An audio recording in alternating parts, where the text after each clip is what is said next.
the stage is cleared by Matt Hancock, who is the minister that oversees this. He seems to feel that there isn't a public interest issue when it comes to this massive offer coming for Sky. Yeah, and I think that makes sense because, Comcast is largely a US cable TV operator. They've got some international content assets, actually fairly substantial presence in the UK. Not many people know, but they produce Downton Abbey.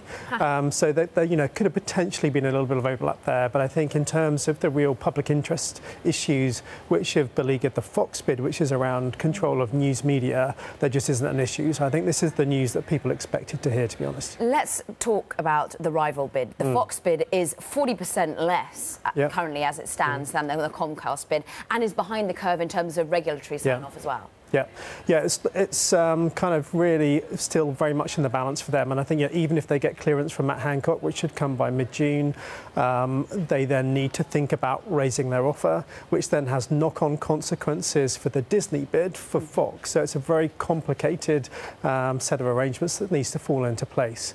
But I mean, Disney have been, quite keen on pursuing Sky. So I think they would probably encourage Fox to make a higher bid. But there is a chance that maybe Fox would just step out the way and Disney would come in with a direct rival bid for Sky.